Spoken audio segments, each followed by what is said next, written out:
अस्सलाम वालेकुम, मैं हूं शाहजेब खानजादा। एक तरफ आज सुप्रीम कोर्ट में अहम समाअत हुई है और कौमी असम्बली का अहम इजलास हुआ है, और दूसरी तरफ सेनेट में हुकूमत और तहरीक इंसाफ की कमेटियों के मुज़ाकरात भी हुए हैं। सुप्रीम कोर्ट और कौमी असम्बली की कार्रवाइयों का अहवाल भी आपके सामने रखेंगे, लेकिन पहले हुकूमत और तहरीक इंसाफ के मुज़ाकरात की बात करते हैं, जिनमें हुकूमत की तरफ से इसाक डार, साद रफीक, आजम नज़ीर तारड़, यूसुफ रज़ा गिलानी, नवीद कमर और किश्वर ज़हरा शरीक हुए, जबकि तहरीक इंसाफ की तरफ से शाह महमूद कुरैशी, फवाद चौधरी और अली जफर मुज़ाकरात में शरीक हुए। चेयरमैन सेनेट सादिक संजरानी की सहूलतकारी से होने वाले ये मुज़ाकरात सेनेट के कमेटी रूम में हुए, जिसका पहला राउंड आज मुकम्मल हो गया है और अगला मरहला कल दिन 3 बजे होगा। आज की नशिस्त के बाद हुकूमती मुज़ाकराती टीम के अरकान यूसुफ गिलानी और इसाक डार ने मीडिया से मुख्तसर बात करते हुए कहा कि हमारी कोई डिमांड नहीं है, तहरीक इंसाफ की जो डिमांड्स होंगी वो कल हमारे सामने रखेंगे। हमारी तो कोई डिमांड नहीं है, उनकी तरफ से जो डिमांड होंगी वो हमारे सामने रखेंगे कल 3 बजे, और उसके बाद हम अपनी पार्टीज के साथ बात करके, चूंकि हमारे जमातें बहुत ज़्यादा हैं, कोलिशन गवर्नमेंट है हमारी, और हम तमाम पॉलिटिकल पार्टीज को ऑन बोर्ड करके जो उनकी डिमांड होगी सामने रखते हैं। असूलन कि हमें आइन के अंदर रह के मामलात को हैंडल करना है और रियासत और अवाम के मफादात को हमने मद्देनजर रख के सारा मामला जो है करना है। तहरीक इंसाफ के रहनुमा शाह महमूद कुरैशी ने कहा कि इमरान खान ने हमें मुकम्मल मैंडेट दिया हुआ है, मगर इत्तेहादी हुकूमत ने वक्त मांगा है, जिस पर हमने उन्हें कहा कि वो एक प्रपोजल लेकर आए। अगर वो आइन के मुताबिक हुआ तो इस पर खुले दिल से गुफ्तगू करेंगे। हमने वे फॉरवर्ड तलाश करना है, हमने वे फॉरवर्ड तलाश करना है इन मुज़ाकरात के जरिए, और इन मुज़ाकरात को कोई ताखीरी हरबे के तौर पर इस्तेमाल नहीं करना। हम जो भी हल तजवीज़ करेंगे वो आइन के दायरे के अंदर रहते हुए हम हल तजवीज़ कर सकते हैं। इमरान खान साहब से हमारी मुशावरत हुई और उन्होंने हमें मुकम्मल मैंडेट दिया है, लेकिन जो हमारी कोलिशन गवर्नमेंट है उन्होंने कहा कि अभी उन्हें आपस में मुशावरत करनी होगी, उन्हें कुछ वक्त चाहिए और अपने कोलिशन पार्टनर्स को ऑन बोर्ड उन्हें लेना होगा। आप एक प्रपोजल लेकर आइए और वो प्रपोजल आइन के दायरे के अंदर हुआ तो हम खुले ज़हन से उस पर गुफ्तगू करेंगे।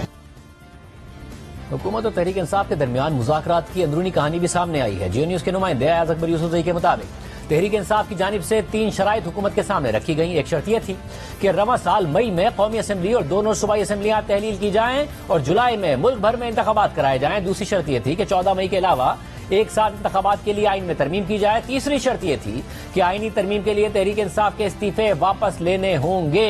हुकूमत और तहरीक इंसाफ इंतखाबात से मुतालिक मुज़ाकरात का आगाज कर चुकी है, जबकि सुप्रीम कोर्ट ने 14 मई को पंजाब असेंबली के इंतखाबात कराने का हुक्म दे रखा है। आज इसके लिए फंड्स देने की डेडलाइन मुकर्रर की थी और वाज़ेह किया था सुप्रीम कोर्ट ने कि 27 अप्रैल तक 21 अरब रुपए ना दिए गए तो अदालती हुक्म ना मानने के शदीद संगीन नताइज आ सकते हैं। लेकिन आज समाअत हुई तो 3 रुकनी बेंच का मूड, अदालत का माहौल और चीफ जस्टिस का रवैया सब बदला हुआ था।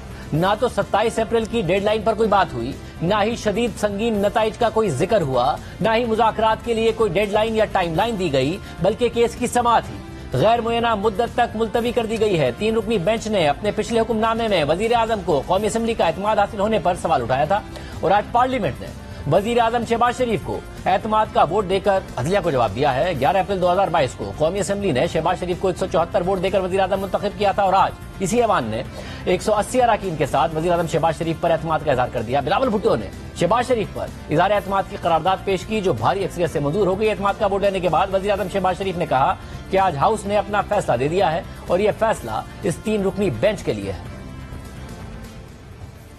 अदलिया को आइन रीराइट करने का कोई इख्तियार नहीं, ये हो नहीं सकता। कंटेम्प्ट का वार थ्रेट किया जाए, फैसले में लिखा जाए आपने हमारा हुक्म नहीं माना, बैठा है। आज हाउस ने अपना फैसला दे दिया है और ये फैसला उनके लिए है जिन्होंने उस 3 मेंबर बेंच ने, और हम उस 3 मेंबर बेंच को नहीं मानते। आज इस पार्लियामान ने मुझे जो वोट ऑफ कॉन्फिडेंस दिया है, इसकी पादाश में जनाब स्पीकर मुझे वो अगर घर भिजवाते हैं तो खुदा की कसम 1000 बार जाने को तैयार हूं, मगर मैं इनका मान नहीं तोड़ूंगा।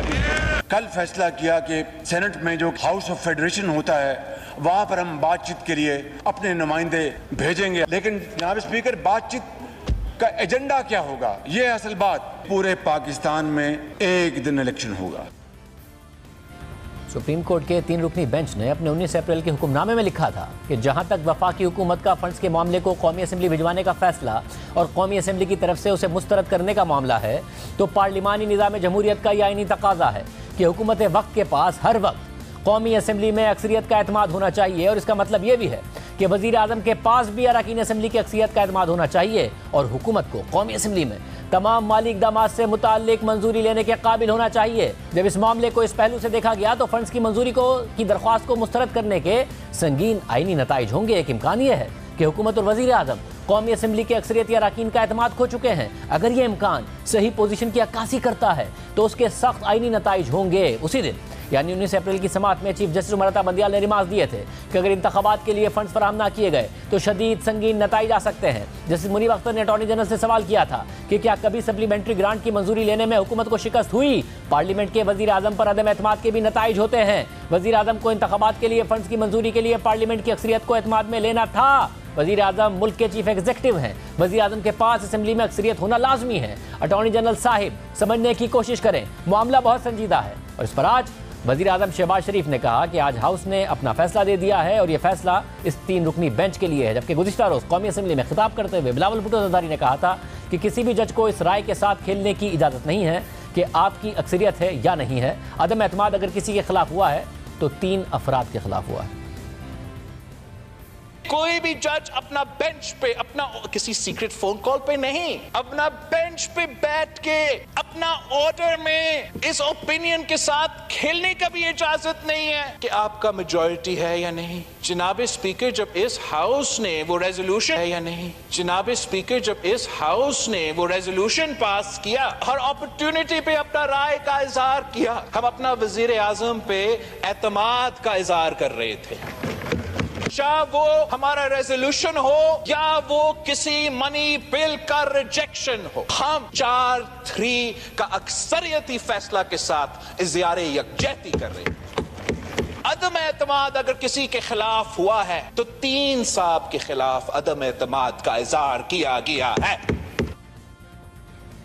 इसके अलावा कल वफाकी काबीना ने पंजाब और खैबर पख्तूनख्वा में इंतखाबात के लिए 21 अरब रुपए जारी करने की समरी एक बार फिर पार्लियामेंट को भिजवाई थी और आज कौमी असेंबली ने एक बार फिर फंड्स जारी करने से इनकार कर दिया है। सुप्रीम कोर्ट ने हुकूमत को 21 अरब रुपए जारी करने के लिए 27 अप्रैल यानी आज की डेडलाइन दी थी, वरना संगीन नताइज की तनबीह की थी। मगर आज की समाअत में अदालत ने इस हवाले से कुछ नहीं कहा है और आज की समाअत के बाद अब तक आज का अदालती हुक्मनामा भी जारी नहीं हुआ है। आज सुप्रीम कोर्ट में चीफ जस्टिस उमर अता बंदियाल की सरबराही में जस्टिस एजाजुल अहसन और जस्टिस मुनीब अख्तर पर मुश्तमिल बेंच ने समाअत की और समाअत का माहौल गुज़िश्ता दिनों की समाअतों से बिल्कुल मुख्तलिफ नजर आया। आज 3 रुकनी बेंच ने समाअत शुरू की तो अटॉर्नी जनरल मंसूर उस्मान अवान ने अपने दलाइल में कहा कि 19 अप्रैल को हुकूमत और अपोजिशन में पहला राब्ता हुआ। हुकूमत और अपोजिशन में 26 अप्रैल को मुलाकात पर इत्तफाक हुआ था। 25 अप्रैल को अयाज सादिक और साद रफीक की असद कैसर से मुलाकात हुई। असद कैसर ने बताया कि वो मुज़ाकरात के लिए बाइख्तियार नहीं है। गुज़िश्ता रोज हुकूमती इत्तेहाद की मुलाकातें हुई, 2 जमातों को मुज़ाकरात पर एतराज था लेकिन रास्ता निकाला गया। चेयरमैन सेनेट ने ऐवान बाला में हुकूमत और अपोजिशन को खतूत लिखे हैं। चेयरमैन सेनेट ने हुकूमत और अपोजिशन से 4 नाम मांगे हैं। चीफ जस्टिस ने सवाल किया कि असद कैसर के बाद क्या कोशिश की गई कि कौन मुज़ाकरात के लिए बाइख्तियार है। अटॉर्नी जनरल ने बताया कि चेयरमैन सेनेट से किस हैसियत से राब्ता किया गया। इस पर अटॉर्नी जनरल ने जवाब दिया कि सेनेट वफाक की अलामत है, इसलिए चेयरमैन सेनेट को कहा गया। चीफ जस्टिस ने रिमार्क दिए कि 19 अप्रैल को चैम्बर में आपसे मुलाकात हुई, हमारे एक साथी की अदम दस्तियाबी के बाइस 4 बजे समाअत नहीं हुई थी। फारूक नाइक ने कहा था कि चेयरमैन सेनेट सहूलतकारी करेंगे। चेयरमैन सेनेट ना हुकूमत के नुमाइंदे हैं ना अपोजिशन के नुमाइंदे हैं। हुकूमत मुज़ाकरात में संजीदा है तो खुद इक़दाम उठाती। मुज़ाकरात करने पर अदालत मजबूर नहीं कर सकती। अदालत सिर्फ आइन पर अमल चाहती है ताकि तनाज़े का हल निकले। अदालत को कोई वजाहत नहीं चाहिए, सिर्फ हल चाहिए। चेयरमैन सेनेट इजलास बुलाएंगे, इसमें भी वक्त लगेगा। पीपल्स पार्टी के वकील फारूक नाइक ने कहा कि तमाम हुकूमती इत्तेहादी जमातें PTI से मुज़ाकरात पर आमादा हैं। मौलाना फजल रहमान को सेनेट ने मुज़ाकरात पर आमादा कर लिया।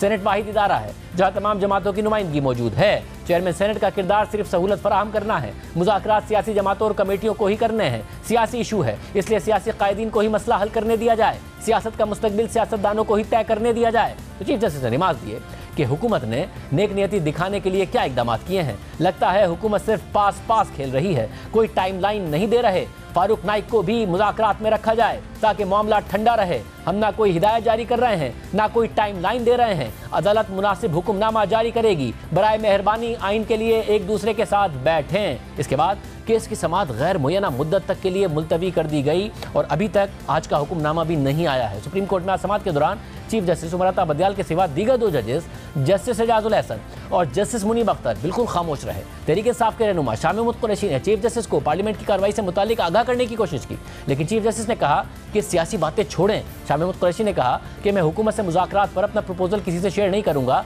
ये प्रपोजल सिर्फ चीफ जस्टिस से शेयर करना चाहता हूं। लेकिन चीफ जस्टिस ने शाह महमूद कुरैशी का प्रपोजल सुनने से इनकार कर दिया।